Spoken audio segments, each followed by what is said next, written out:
Good evening and welcome to the Drive at 5 IntellectualRadio.com/iHeartRadio station. I'm your host, Roman. We have a great show planned for you today, but first, forecast from our IntellectualRadio.com center.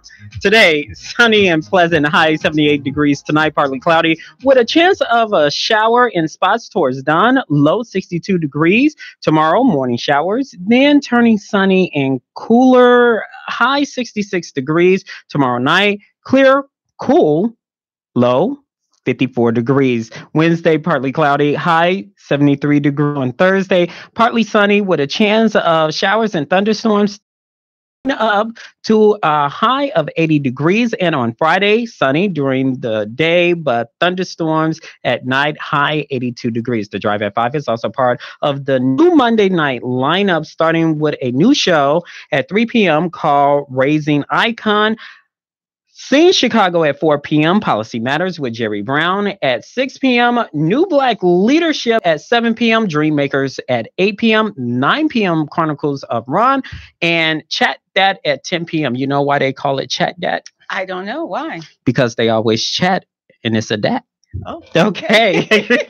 Also, the Drive at 5 is also part of the fabulous 5 at 5, only on IntellectualRadio.com. Today, my guest is a wine connoisseur and the CEO of Shall We Wine. She has a new book called Searching for Cloves and Lilies. Please give a Drive at 5 welcome to Regina Russo. Welcome back to the Drive. Hi, thank you so much. See, last time I mispronounced your last name and you got me for it. I did, but this time you mispronounced my first name. It's Regine. Okay, Regine. Okay, my bad. At least you're consistent. Right. Please give IntellectualRadio.com. I know I won't hear the end of it. / iHeartRadio station an update since the last appearance you were on the Drive. Update. Wow. Let me see. Life is great. So let's see. The business is going well. We had a great, I think I was here in 2017, right? Last year. Mm-hmm. And so we had a great year. We did some business in DC, which was exciting. We worked with Lawrence Boone Selections, and he's an importer of Spanish wines. So I spent about 6 to 8 months traveling to DC and helping Larry in that market, which was amazing. I love DC. And more importantly, I love his wines. So it would be great to have some of those wines here in Illinois, hopefully soon. And then the other update, the most important thing is I finished my book, and I'm proud of it, and I'm excited to be out here launching it and selling books. It sounds like you're holding something in when you mentioned the DC wine, and hopefully it's like a little tag there. What are you hiding, Miss Missy? I don't know. What am I hiding? Are you talking about developing a vineyard here, or? Oh no, I am not. Oh no. I like how you think though. No. Did you hear something that I didn't hear? No, but okay. At least the idea is out there now. Yes, I like it. So I do have a fantasy of having my own wine brand at some point, my own label. But yeah, that's not 2018 or 2019. So we'll see.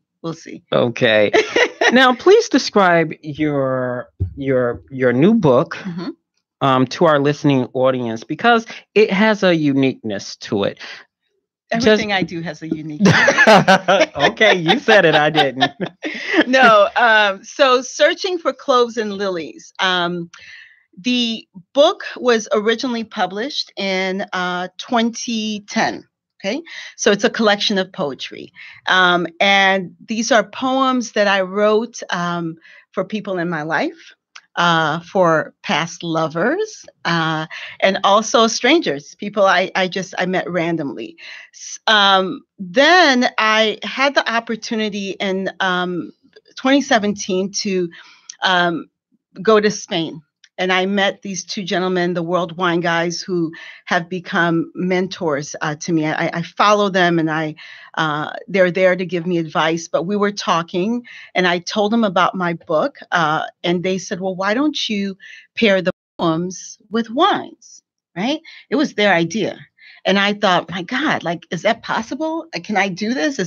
Will it be interesting? But the idea was so compelling, and I always give them credit for it, that as soon as I got home, I pulled out the original collection and started rereading the poems over and over and thinking about which wines would I pair with the poems. And what I figured out, or what I uncovered, is, for me, wine has a mood, right? Some people don't think about wine like that, but I do. It has a mood. Wine tells a story. Wine expresses something. The winemaker expresses something, the terroir, the area that it comes from. So if I could tap into the mood of the poem and match it to the mood of a wine, then I thought, yeah, I'd have something really interesting. And more importantly to me, I'd have a way of educating people about wine, because that's one of the things I know we've talked about a lot when I've come on the show, is my job, or my work, is teaching people a different way to think about wine.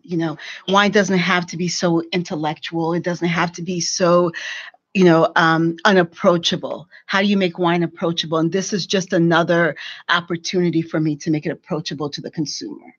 Do you think wine is a new sexy? Do you think? I mean, I like what you're. Okay, go keep talking. You said sexy, and all of a sudden I was like, what was he saying? Do I think wine is a new sexy? Because I'm hearing you describe wines in different modes. So does it appeal to the sexiness? If you see a guy with a glass of wine, or if you see a female with a glass of wine, how does that work? Well, it's sexy to me. So wine has been sexy to me for a long time. I think when I do see a man drinking a glass of wine, he automatically gets my attention, because I want to know what he's drinking. So maybe I'm more interested in the wine than I am the man. I'm not sure. But yeah, I think it is sexy, because you know what?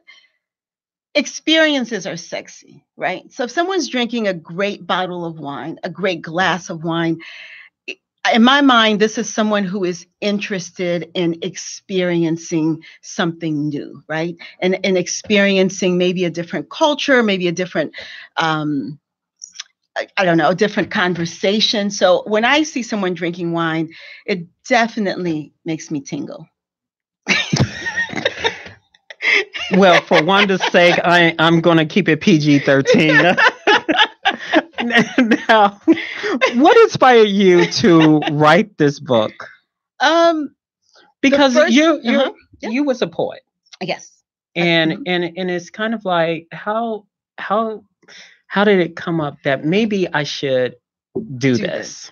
So I don't process like that, right? So if I went in saying I'm going to write a book, the book would never have been done, right? Because that was just too scary a proposition for me. The way it happened is, so a group of friends and I used to get together to watch Sex and the City, okay? And one day, so it was about 5 women, we're sitting there, we're talking about the show, and we started talking about our bodies. Okay, I don't even know how. You know how women get like. No, I don't. Okay, you don't. Okay, well, you know what we're talking about, right? Okay, so we're talking about things that we didn't like, and which was, I don't know why we do this, but I don't like my hands, my feet, my thighs, my something. And I'm sitting there and I'm listening to this conversation, and I wanted to change the narrative. So I asked the women, I said, tell me something about your body that you like. Okay. And so for, I think all of them, I wrote a poem based on that body part. I had no intentions of it becoming a book. So then what I started doing, they were very short poems. I would frame them and give it to them.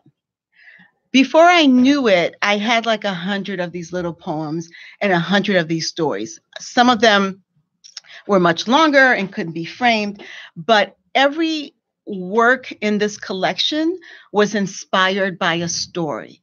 And when you read the book, it's separated into 3 different chapters. So we have the agitation of the waters, which is the first chapter. That one tells all my business. Okay, it's about past lovers. It's it's serious.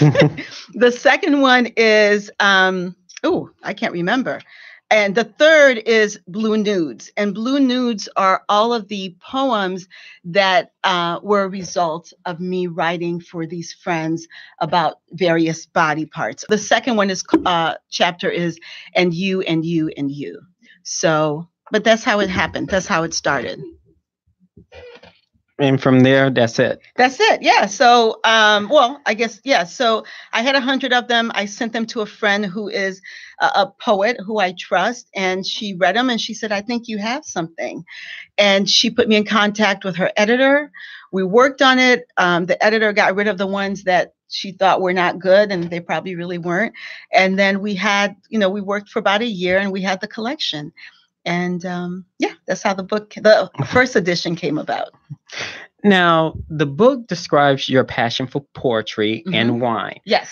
What led to both passions to combine it into one? You mentioned you were in Spain, talked to the guys, and they said combine both. But according to your book, you said you have a love and desire for both.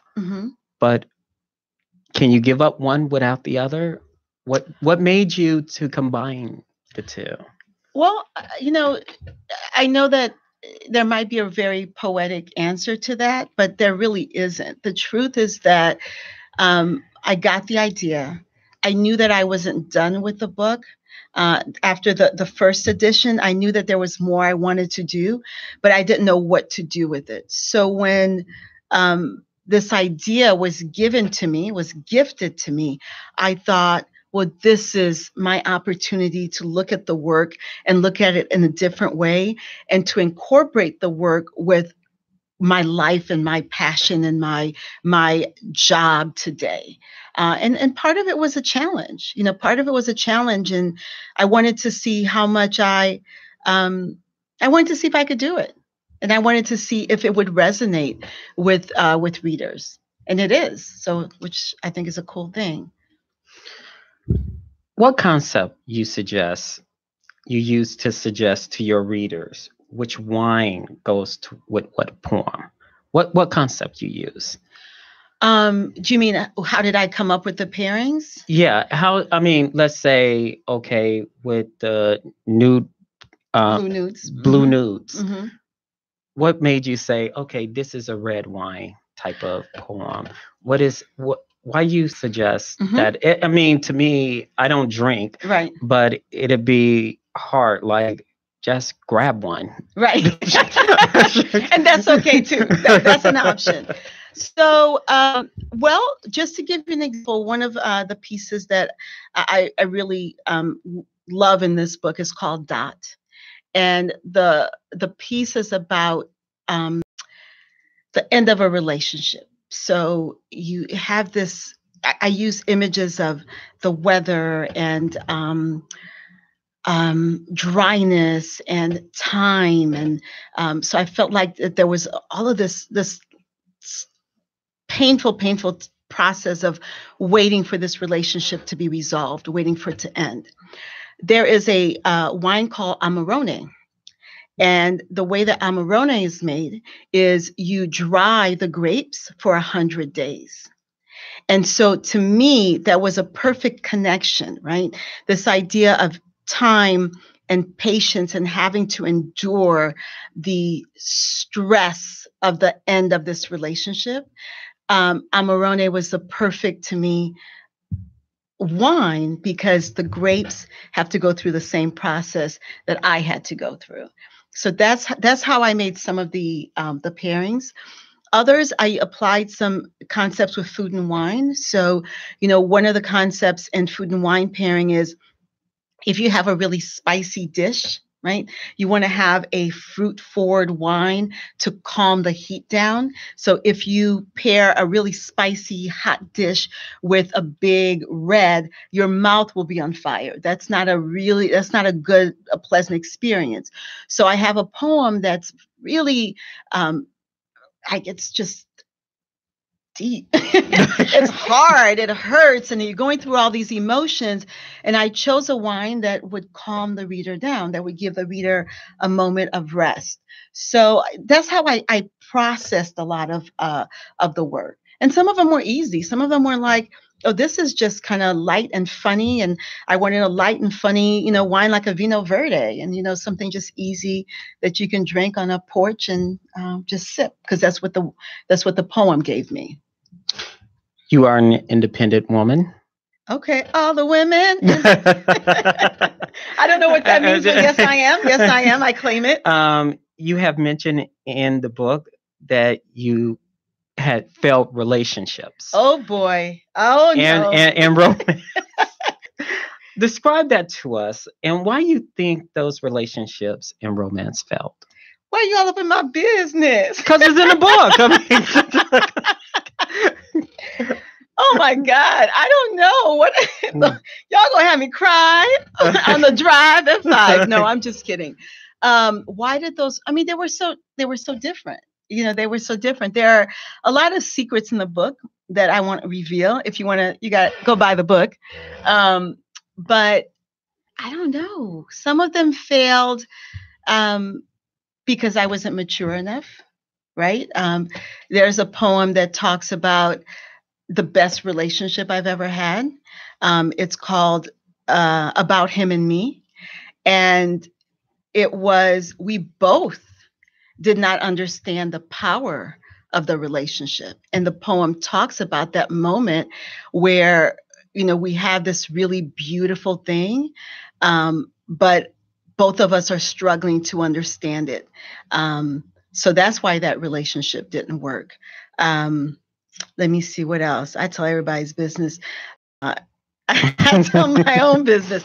But yeah, every relationship was different. There's one that I love this piece. It's called He Turned the Corner. And I don't know if I sent you that one, but He Turned the Corner is about a man who was in love with me and another woman. And he was trying to decide between the two of us. And the title of the book comes from that because the line goes, I search the air for your scent of cloves and lilies. And the way that I explain it is that I was his clove and she was his lily. And the choice between the two were just too much. So who can live without flower and spice? So obviously that relationship ended because, I don't think he didn't choose me, y'all. But I was holding on. That was a long time ago. Why is that the case, you think? Because you mentioned, and it goes to my other question, in your book, you use the term bad luck in describing your romance in your relationship. Why you put the blame on yourself in describing the situation as bad luck? What describes a relationship, in essence, of bad luck? Was it the wrong men approaching you? Was it which one was it? What the have I got myself into, people? Well, you're the one that you wrote the book. So that was a review of the book, the term bad luck. I don't think I've had let me think about that. I guess I don't see it that way. Let me tell you why. For me, the book is about processing experiences, right? Putting it on paper and then letting it go. So, and every relationship has its significance, right? It had its time, it had its moment. And I don't think it's about me or it's about the guy in the end. I really think that it's about, well, here's a moment in the relationship, and then the relationship doesn't work or didn't work. And I think most relationships can be seen the same way. We're describing a moment, but it doesn't encompass every relationship. So, does that answer your question? Or you want something juicier? Well, you're on the drive at 5. Okay, so right. Wow. Well, what do you want to know? I mean, if you have a specific question, just ask. Just ask. Don't be so intellectual on IntellectualRadio.com. Well, let's put it this way. Okay. You used the term failed, bad luck. Mm-hmm. And when it comes to, let's say, a relationship, okay, a lot of women always look at appearance,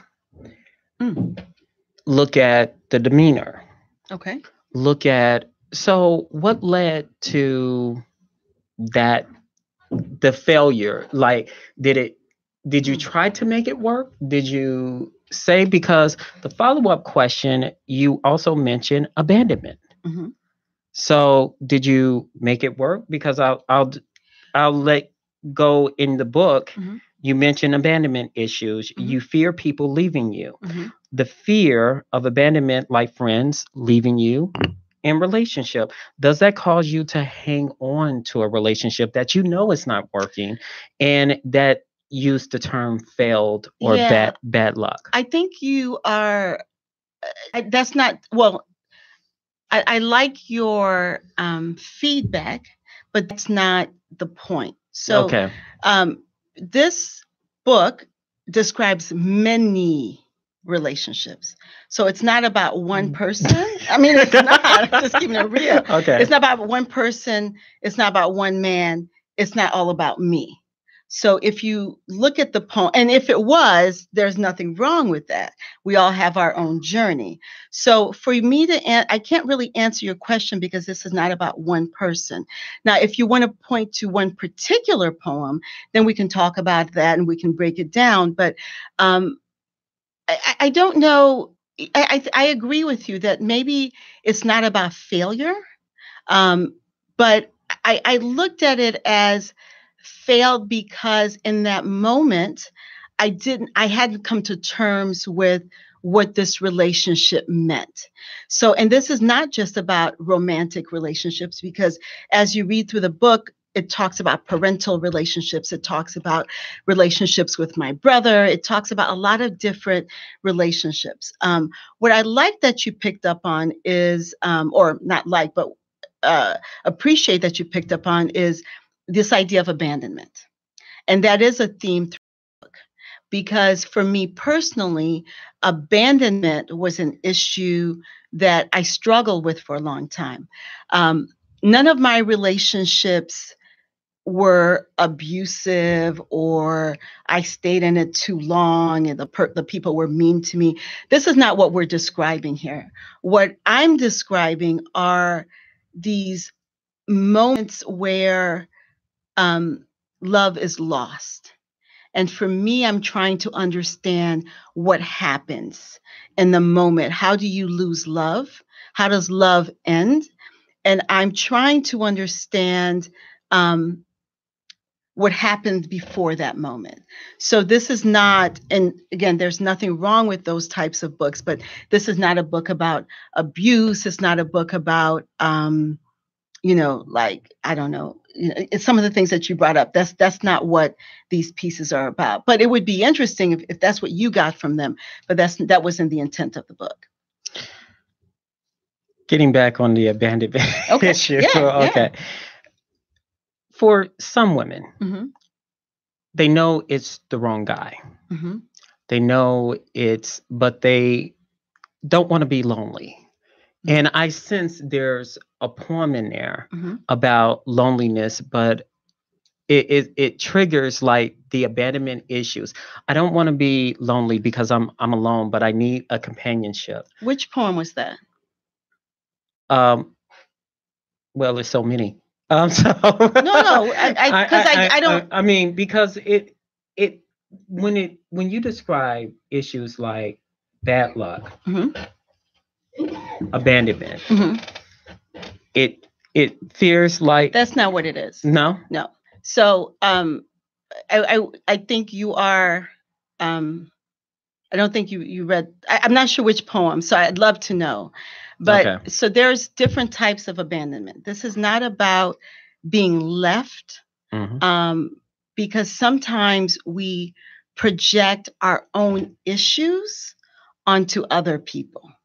So for me, what I'm describing is not about someone feeling lonely or feeling alone, because that wasn't the case. The case for me as a child, what I experienced was living apart from my family. And so as I grew up, I understood that that was something that I never really dealt with until I was an adult. Okay. So it wasn't about being left by a man. It was about, well, how do you rectify, or how do you make peace with not growing up with your family? And I've written about that. What I learned from that is that I had a um, I had a fear that was projected in many cases.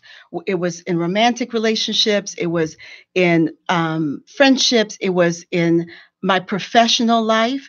So that's what my abandonment was about. I'm not sure, I can't speak to what you're talking about, but that's what I discovered Hmm. as I was writing this story and other story, or these poems, excuse me, and other stories. That's what I'm talking about.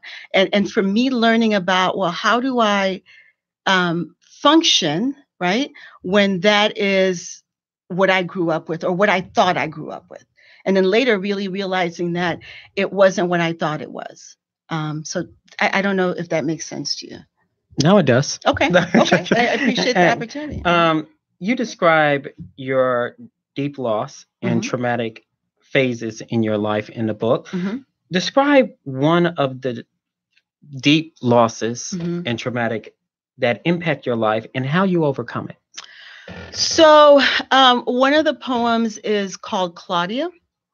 And Claudia was about my cousin who was very, like, one of the strangest days of my life. So we were, I went out to brunch with a friend, Tanya, who's actually, I wrote about in the book too. But um, I felt this, I'm at brunch, but I felt this real uneasiness, right? And so something kept telling me to call my cousin, call my cousin. And when I called her, she woke up and her bed was on fire. She dropped a cigarette, fell asleep, dropped a cigarette, and the room was on fire. She's still alive, but she suffered a little bit, some damage. And she was truly, at the time, the closest person in my life. So she's since moved away, and that was a traumatic loss for me, to lose that friendship, that closeness, someone that I saw every day and I talked to every day. So I write about that in the book. Mhm. Now, you're going to read an excerpt from your Sure. book. Sure. What would you like to hear? Whatever I want to read? Yeah, whatever you want to read. Well, let me see. I feel like I have to put my glasses on, y'all. I feel like I always read the same ones. Oh, okay. I'll read this one. This one is called My Children. This poem is a love letter and an apology to the children I didn't have. There is both regret and longing in the piece. The Piedmont Guy Vino Blanco, an unfiltered Arnase, both raw and lovely, mirrored the poem. As with My Children, there is a duality to this wine. The sour apple notes complement the yearning in the piece, while the lovely floral flavors match my imagination. The poem. I would have named you Sarai, called you Angel, and slipped sugar cubes of confidence into your cereal. I would have loved you more than, even when, and yes, afterwards. We would have shared dreams, secrets, and okay, okay, my favorite dress. I would have, I could have, should have. I wish, I wish, I wish. All right. When we come back on Drive at 5 on IntellectualRadio.com, we'll have more with Regine Russo, right? That's right. When we come back on the Drive at 5 on IntellectualRadio.com.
And we're back on the Drive at 5 on intellectualradio.com/iHeart radio station. To my, I'm so used to my love. To my right, I have Regine Russo. She has a new book entitled Searching for Cloves and Lilies, the Wine Edition. Welcome back to the Drive. Thank you. Now, look at you. Uh-oh. You are enjoying life. I am. You're glowing. I'm okay. It's a lighting, but good lighting. You're smiling. You have to come up closer a little bit. All right. You on your Facebook page, I took a gander. Oh boy. And you have a glass of wine in one hand, a cigar in the other, and okay. Yes. Yep. I was waiting for you to. Yeah. And you had a book in your lap, which basically I think you were on vacation. Okay. And now, during tough times, what would you recommend for a person to do in enjoying life? We talked before the break. We talked about traumatic losses, relationships, and stuff like that. Now, okay, I've been through this. I'm going to bury it. Now, my first question, how to bury it, because I think you wrote some poems in there. The second question is enjoying life. Okay, so what do I recommend? What you recommend? A glass of wine. Well, I think that we all have to find our joy, right? What makes us happy. For me, and I'm trying to imagine which photo you saw. Maybe it was when we were in Cuba. If there was a cigar and if I was smoking a cigar. I wasn't with you in Cuba. No, not we. But you should come because it's a good time. No, but so for me, I love to travel and I love to spend time with my friends. I have a small, tight community of people who I can depend on, where all I need to do is sit, open a great bottle of wine, and have a good time. So whether I'm here in Chicago or traveling, but that's my release. Traveling and hanging out with my friends is how I that's how I let go. So I think that we all have to find that thing. I hope that wine would be one of your choices, because that's the business I'm in. Yeah. So how to bury it? Just I don't know. Writing is my way of resolving situations. It's my way of being able to hold a mirror to myself and understand where I was in that moment. So that's my way. For me, reading my work, reading the poems have really helped me to come to terms with where I was at the time that, these stories happened. And maybe the same thing has happened for some of the people I wrote about. These aren't all my stories. So, writing is my way of dealing with it, of letting it go. Coming on this show when you're grilling me with some hard beep questions, that's another way of dealing with it. But that's how I bury it. And I don't think we have to bury it. I think we have to understand it, right? And we have to understand ourselves. And then we have to decide, do I want to keep this or do I want to let it go? And that's an individual decision. So now, let's say you're an independent author. I am. And let's say I'm watching Intellectual Radio right now. Hello. And I'm interested. Yes. So convince me to purchase the book.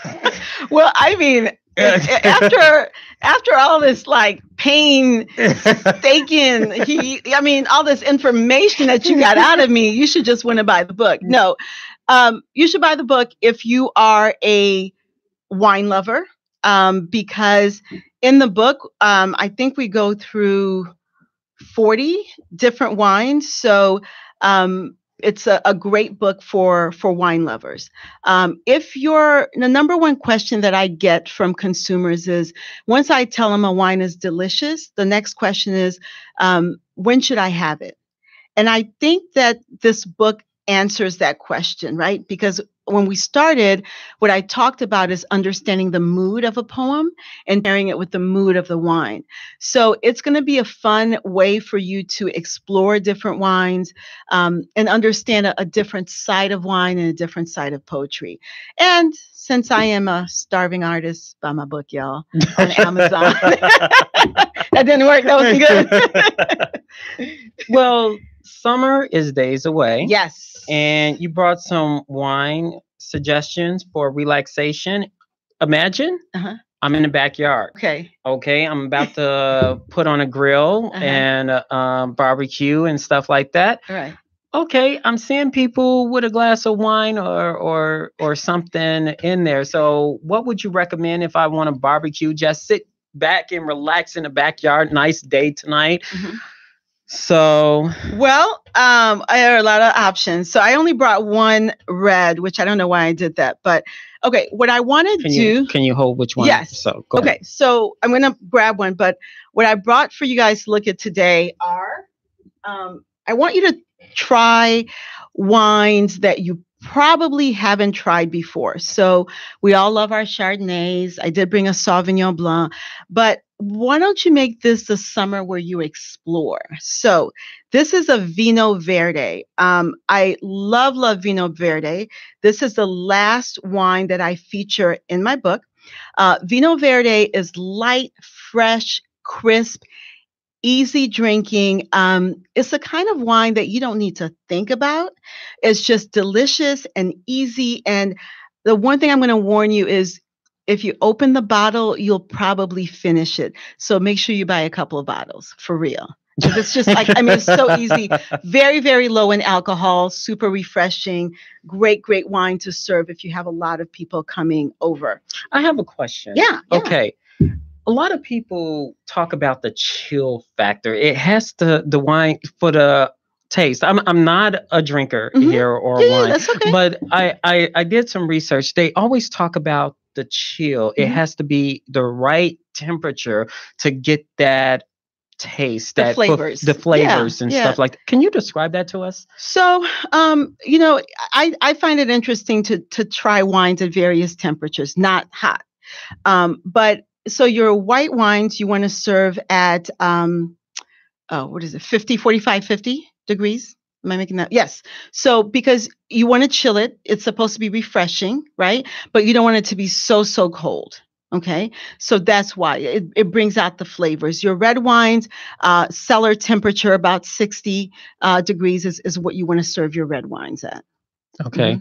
So you got some other wines here? So I brought a Pinot Gris from Oregon. This is Winter's Hill. Another wine I highly recommend you trying. I don't know if you can see this, but again, try some other wines. I brought a Sauvignon Blanc from New Zealand, which are super popular right now. But I like this one because it's very balanced, and you're not going to get too much grapefruit. Some Sauvignon Blancs from New Zealand are really, really grapefruity, but you're going to get like some nice grapefruit. I get like some apple in this, which is very strange to me, but it's really, really balanced. Then I brought a wine from Austria. This is a sparkling wine. So if you are into rosés, this is one of my favorites. And then for red, I brought a lighter style red, which is a Garnacha. It still has a lot of power, great with your burgers, great with if you're grilling meat, but it's not a heavy cab so that you can enjoy it outdoors. Okay? So that's what I brought today. What about the last one? Oh, I forgot. Oh, this one I haven't tried. This is a Tokai, and I picked this up at 57th Street Wines, and this was selected for me. So I'm excited. I haven't had Tokai in quite a while, and I'm probably going to open this up like tonight. Don't look at me. You can't get none. You don't drink anyway. No, I don't. Anyway. So let's say you said 45 degrees to 50, 45. Okay, let's say I don't have, I put it in a refrigerator for how long, you think? You said it depends if it's a white wine, a red wine. Yeah, your red wine you're going to serve at room temperature or cellar temperature. So basically what that means is don't put your red wines in a place where they're going to get hot.